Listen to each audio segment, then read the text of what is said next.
ان کے سینے میں درد زیادہ رہنے لگا اور سانس لینے میں دشواری ہوتی۔ اکثر رات کو کھانسی کے دورے پڑتے اور میں ان کے پاس بیٹھی پانی دیتی۔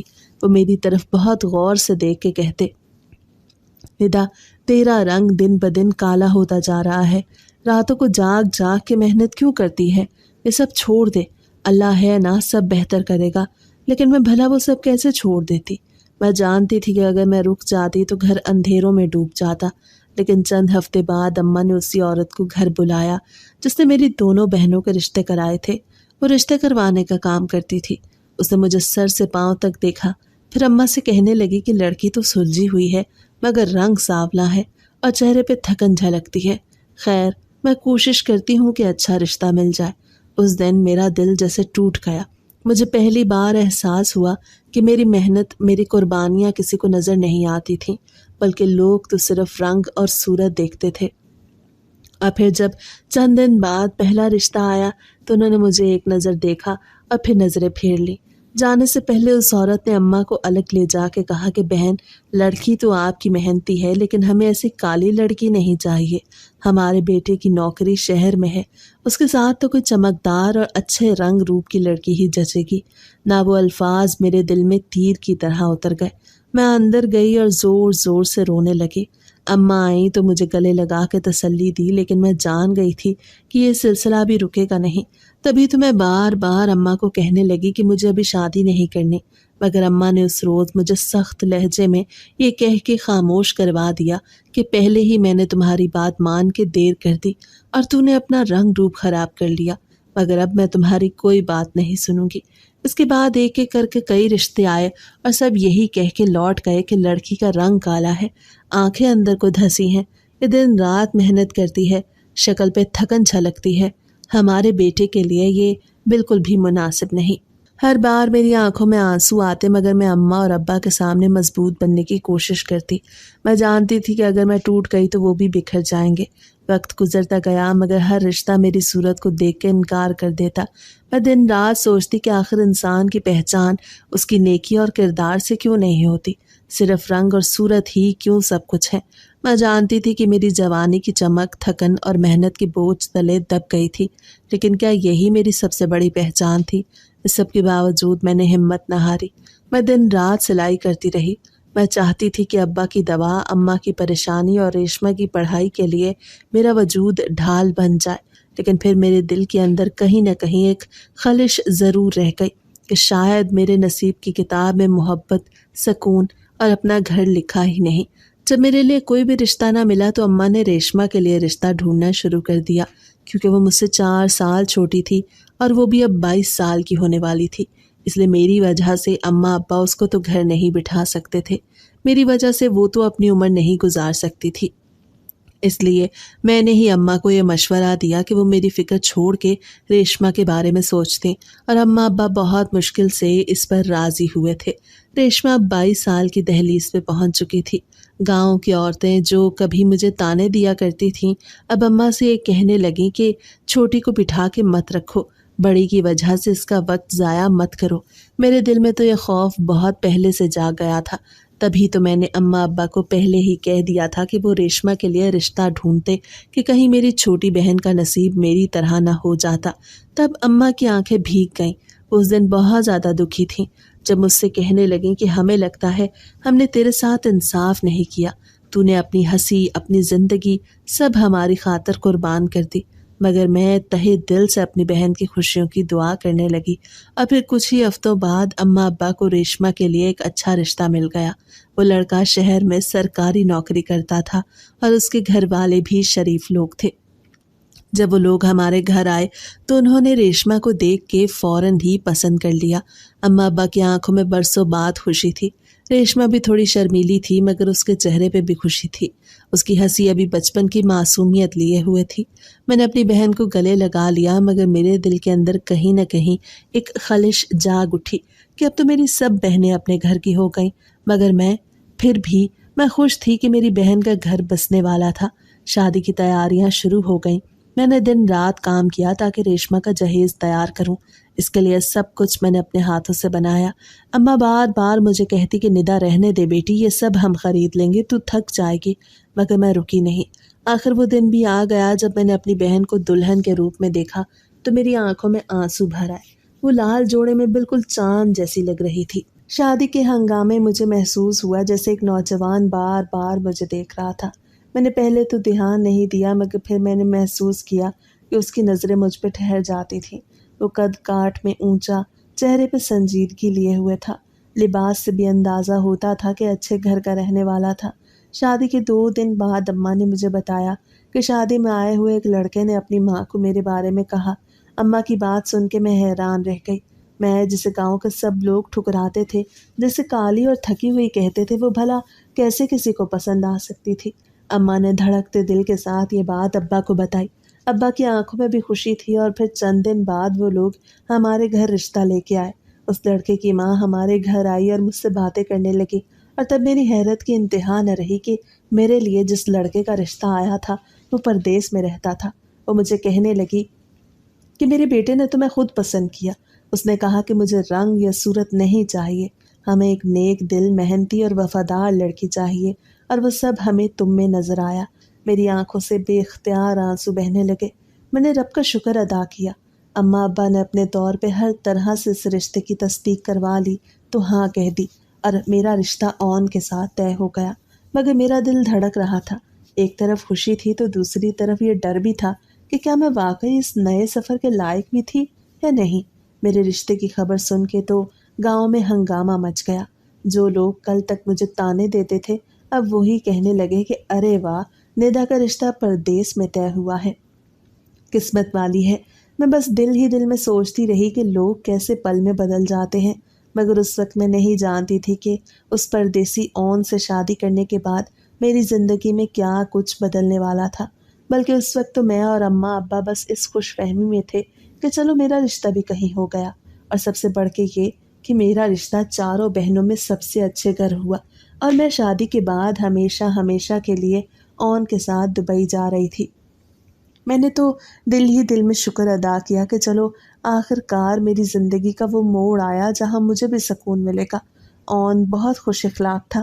وہ ہر وقت مجھے یقین دلاتا کہ ندا، دبئی میں تمہیں کوئی کمی نہیں ہوگی، تمہارے سارے خواب پورے ہوں گے۔ میں نے بھی اس پر اعتبار کر لیا۔ جب میں اپنوں سے دور اون کے ساتھ اپنی نئی زندگی کی شروعات کے لیے دبئی پہنچی تو میری آنکھیں حیرت سے پھٹی کی پھٹی رہ گئی۔ وہاں تو ہر طرف ایک الگ ہی دنیا تھی۔ میری آنکھوں میں خوشی کے آنسو آ گئے، مگر جب چند دن گزرے تو اون نے ایک دن بڑے پیار سے مجھ سے کہا، میں چاہتا ہوں تمہاری تھکن، تمہاری کمزوری سب دور ہو جائے، اس لیے میں تمہیں بہترین ڈاکٹروں کو دکھاؤں گا۔ وہ تمہارا اچھے سے علاج کریں گے تاکہ تم جلدی صحت مند اور تر و تازہ لگو۔ مگر میں نے حیرت سے اس سے کہا، مجھے تو کوئی بڑی بیماری نہیں، بلکہ محنت کی وجہ سے چہرہ مرجھا گیا ہے، مگر یہ سب وقت کے ساتھ خود ہی بہتر ہو جائے گا۔ وہ ہنس کے مجھ سے کہنے لگا کہ یہ سب پردیس میں ممکن ہے، یہاں علاج سب کچھ بدل دیتا ہے، تم بس مجھ پہ بھروسہ کرو، کیونکہ میں چاہتا ہوں میری بیوی دنیا کی حسین ترین عورت لگے۔ میں نے شرما کر چپ چاپ سر جھکا لیا۔ کچھ دن بعد وہ مجھے ایک بڑے کلینک میں لے گیا۔ اندر سب کچھ بہت نیا اور عجیب لگ رہا تھا۔ اون نے میرا ہاتھ تھام کے کہا کہ ڈرنے کی ضرورت نہیں، یہ لوگ بڑے ماہر ڈاکٹر ہیں۔ جب ڈاکٹر کمرے میں آیا تو وہ ایک مرد تھا۔ اس نے مجھ پہ بڑی عجیب نظریں ڈالی، پھر اون کو کچھ کہا اور اون نے مسکرا کے سر ہلا دیا۔ ڈاکٹر نے میرا چہرہ، ہاتھ بالکل قریب آ کے میری آنکھوں کا جائزہ لیا، اور اس کے ہاتھ بار بار میری جلد پہ پھسلتے تھے اور میں سکڑ جاتی۔ میرا دل دھڑکنے لگا۔ میں نے اون کی طرف دیکھا کہ شاید وہ کچھ کہے، مگر وہ سکون سے بیٹھا مسکرا رہا تھا۔ اس ڈاکٹر کے جانے کے بعد میں نے دیکھا کہ وہ اون کو ایک لفافہ دے رہا تھا۔ جب میں نے اون سے پوچھا کہ وہ کیا تھا تو مجھے کہنے لگا کہ یہ کچھ ٹیسٹ ہیں جس نے مجھے لکھ کے دیے ہیں۔ میں اس کی بات پہ مطمئن ہو گئی۔ چند دن بعد وہ پھر مجھے کلینک لے گیا تو اس دن وہاں ایک کے بجائے 2 ڈاکٹر تھے۔ ان دونوں نے مجھے بہت بار ہاتھ لگایا، کبھی میرے چہرے پہ، کبھی میری گردن پہ، کبھی میرے بال پیچھے کر کے پیچھے کی طرف کیے، مگر اس بار میں خاموش نہ رہ سکی۔ گھر آ کے میں نے غصے سے اون سے پوچھا کہ اون، یہ سب کیا ہے؟ مجھے کیوں ان مرد ڈاکٹروں کے پاس لے کے جاتے ہو؟ وہ مجھے ہاتھ لگاتے ہیں، یہ علاج ہے یا کچھ اور؟ مگر اون کا چہرہ لمحے بھر کو سخت ہوا، پھر وہ مسکرایا اور کہنے لگا، ندا، تم عورتیں ہر بات کو غلط سمجھ لیتی ہو، یہ ان کا طریقہ ہے، وہ تمہارا چیک اپ کرتے ہیں، کچھ ٹیسٹ کرتے ہیں اور پھر مجھے لا کے رپورٹس دے دیتے ہیں۔ آخر تم پریشان کیوں ہو رہی ہو؟ تمہیں صرف سکون سے رہنا ہے۔ میرا دل تو نہ چاہا کہ میں اون کی بات کا یقین کرتی، مگر نہ جانے اس کے لہجے کی اپنائیت نے مجھے مجبور کر دیا کہ میں اس پہ اعتبار کر بیٹھی۔ اور اگلے دن جب وہ دوبارہ مجھے کلینک لے گیا تو وہاں 2 کے بجائے 4 آدمی تھے۔ ان کے چہرے پہ بہت عجیب سے تاثرات تھے اور وہ چاروں مجھے ایک ہی وقت میں ہاتھ لگا رہے تھے۔ کوئی میرا چہرہ چھوتا، کوئی میرے ہونٹ تو کوئی میری گردن۔ اس دن میرا دل چاہا کہ میں وہاں سے بھاگ جاؤں، مگر اون کو دیکھ کے میں ایک بار پھر سے سب کچھ برداشت کر گئی۔ مگر اس رات جب میں بستر پہ لیٹی تو نیند آنکھوں سے کوسوں دور تھی۔ اس رات میرے کانوں میں گاؤں کی عورتوں کے طنز گونجنے لگے کہ کالی لڑکی ہے، کوئی نہیں لے گا اسے۔ میں نے سوچا شاید وہ سب ٹھیک کہتی تھی، میری قسمت میں عزت نہیں بس آزمائش ہی تھی۔ آنکھوں سے آنسو بہتے رہے مگر میں نے کسی کو کچھ نہ کہا۔ اور مجھے ہر دوسرے دن کلینک لے جاتا، مختلف مرد ڈاکٹر، مختلف بہانے، ہر بار وہی کہانی جو مجھے چھوتے، میری جانچ کرتے اور پھر اون کی جیب میں کچھ ڈال دیتے۔ تب میرے ذہن میں خیال آیا کہ اگر وہ ڈاکٹر اون کو میرے ٹیسٹ لکھ کے دیتے تھے تو وہ میرا کوئی ٹیسٹ کرواتا کیوں نہیں تھا۔ تب ایک دن جب ہم کلینک سے واپس آئے تو اون اپنا کوٹ کمرے میں ہی بھول گیا۔ میں نے جلدی سے اس کی جیب سے وہ لفافہ نکالا جو اس دن اسے ان ڈاکٹروں نے دیا تھا، تو وہ دیکھ کے میرے پیروں تلے سے زمین نکل گئی کہ اس میں تو کھرے کھرے نوٹ تھے۔ میں اندر ہی اندر مرنے لگی۔ مجھے لگنے لگا جیسے میں اپنی مرضی کے بغیر بیچ دی گئی تھی۔ جب میں اس روز کے ڈرامے سے تنگ آ گئی تو میں نے ایک دن ہمت کر کے اون سے کہا، مجھے ایسا کیوں لگتا ہے کہ تم نے مجھے بس بیچ ڈالا ہے، کیونکہ یہ علاج نہیں، یہ سودا ہے۔ اون کا چہرہ سخت ہو گیا۔ وہ بولا کہ اپنی عقل سے زیادہ نہ سوچو، پردیس میں سب ایسے ہی چلتا ہے۔ میں تمہیں سکھانے آیا ہوں کہ دنیا کو کیسے جینا ہے۔ اگلے دن ہی اون نے مجھ سے کہا کہ میری سرجری تھی، جس کے بعد سب کچھ ٹھیک ہونے والا تھا۔ میں خاموش کھڑی تھی، میرا دل جیسے کسی نے مٹھی میں جکڑ رکھا تھا۔ میری آنکھوں میں آنسو تھے اور میرے لب سلے ہوئے تھے۔ میں اون کو انکار بھی نہیں کر سکتی تھی، مگر جیسے ہی وہ کمرہ خالی ہوا تو اسی دوران ایک نرس کمرے میں داخل ہوئی۔ اس نے مجھے اوپر سے لے کے نیچے تک دیکھا اور پھر ایک ہلکی سی مسکراہٹ کے ساتھ ہنسی اور کہنے لگی، مجھے تم جیسی عورتوں پہ ترس آتا ہے۔ تب میں چونک گئی۔ میں نے کانپتی ہوئی آواز میں اس سے پوچھا کہ وہ ایسا کیوں کہہ رہی تھی، تو مجھے کہنے لگی کہ تم سمجھتی ہو تمہارا شوہر تمہیں علاج کے لیے یہاں لاتا ہے، یہاں تمہارا علاج نہیں ہوتا بلکہ تمہارا سودا ہوتا ہے۔ میرے قدم ڈگمگا گئے، میں کرسی پہ گر گئی۔ مجھے یقین ہی نہ آیا کہ جو اون مجھ سے محبت کرتا تھا وہ میرے ساتھ ایسا بھی کچھ کر سکتا تھا۔ مگر پھر وہ مجھے سمجھانے لگی کہ تم جیسی سادہ عورتوں کی یہی تو غلطی ہے کہ تمہیں اپنے شوہروں پہ اندھا اعتماد ہوتا ہے۔ لیکن میری بات دھیان سے سنو، وہ تمہارا شوہر ہی ہے جو تمہیں یہاں بیچتا ہے اور بدلے میں نوٹ جیب میں ڈالتا ہے۔ مگر میں اس کی بات کا یقین کرنے کو تیار ہی نہیں تھی۔ تب اس نرس نے آہستگی سے جیب سے موبائل نکالا اور میری طرف بڑھاتے ہوئے کہنے لگی، دیکھو اپنی آنکھوں سے۔ میرا دل دھڑکنے لگا، ہاتھ کانپنے لگے، مگر میں نے فون تھام لیا۔ اسکرین پہ جیسے ہی ویڈیو چلی تو میری آنکھیں پھٹ گئیں، میرا سانس رک گیا۔ وہاں اس ویڈیو میں تھی، میرے اپنے چہرے پہ خوف کے سائے تھے۔ 4 مرد مجھے چھو رہے تھے، ہنس رہے تھے، اور میرا شوہر اون، وہ بھی تو وہیں کھڑا تھا۔ اس کے چہرے پہ فاتحانہ مسکراہٹ تھی۔ اور پھر جب میں کمرے سے نکلی تو وہ چاروں ڈاکٹر اون کو گلے سے لگاتے ہوئے پیسے دے رہے تھے۔ میری چیخ گلے میں اٹک گئی، میری آنکھوں سے سیلاب کی طرح آنسو بہنے لگے۔ میں نے دونوں ہاتھوں سے اپنا منہ ڈھانپ لیا۔ یا اللہ، یہ میں ہوں، یہ سب حقیقت ہے۔ میں نے اس نرس سے روتے ہوئے کہا، میں کیا کروں، کہاں جاؤں؟ وہ آہ بھرتے ہوئے کہنے لگی، یہاں بہت سی عورتیں ہیں جو اس انجام کو سہ رہی ہیں۔ کوئی چیختی نہیں، کیونکہ پردیس میں عورت اکیلی کچھ نہیں کر سکتی۔ تم بھی چاہو تو خاموش رہ سکتی ہو یا پھر ہمت کر کے لڑ سکتی ہو، کیونکہ تمہارا نام نہاد شوہر کچھ دنوں تک تمہیں ایک سرجری کے بہانے اس کلینک پہ چھوڑ کے ان ڈاکٹروں سے ایک بڑی رقم لے جائے گا، اور وہ چاروں ڈاکٹر تمہارے ساتھ برا کرنے کے بعد تمہارے جسم کے کچھ حصوں کو بیچ کے اپنا نقصان پورا کر لیں گے، اور پھر تمہارا نام و نشان تک مٹ جائے گا۔ مجھے تو اس نرس پہ بھی شک ہونے لگا کہ وہ میری مدد کیوں کر رہی تھی۔ تب وہ کہنے لگی کہ مجھے معلوم تھا کہ تم میری بات کا یقین نہیں کرو گی، کیونکہ آج تک ایسا ہی ہوا ہے۔ بہت کم لڑکیاں میری بات کا یقین کرتی ہیں، مگر میرا مقصد تمہاری مدد کرنا تھا۔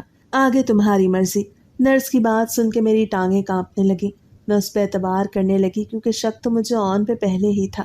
اس وقت میرا دل چاہا کہ میں اس پہ یقین کر لوں، اور تب میں اس نرس کی مدد سے بہت مشکل سے اس کلینک سے بھاگنے میں کامیاب ہو گئی اور ایک شیلٹر ہوم میں چھپ گئی۔ وہاں سے میں نے ریشما کو رابطہ کیا اور اسے منع کیا کہ وہ اپنے شوہر کو ابھی کچھ نہ بتائے، بلکہ مجھے کسی طرح سے واپس بلائے۔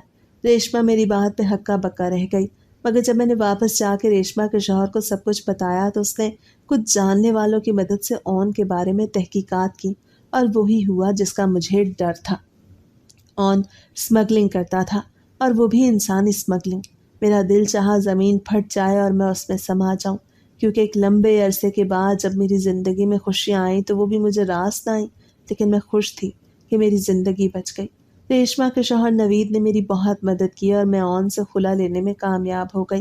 اس کو تو پورا خاندان ہی 2 نمبر کاموں میں ملوث تھا، اور میں اون کی پہلی نہیں بلکہ 5ویں بیوی تھی جس کا سودا وہ کرنے والا تھا۔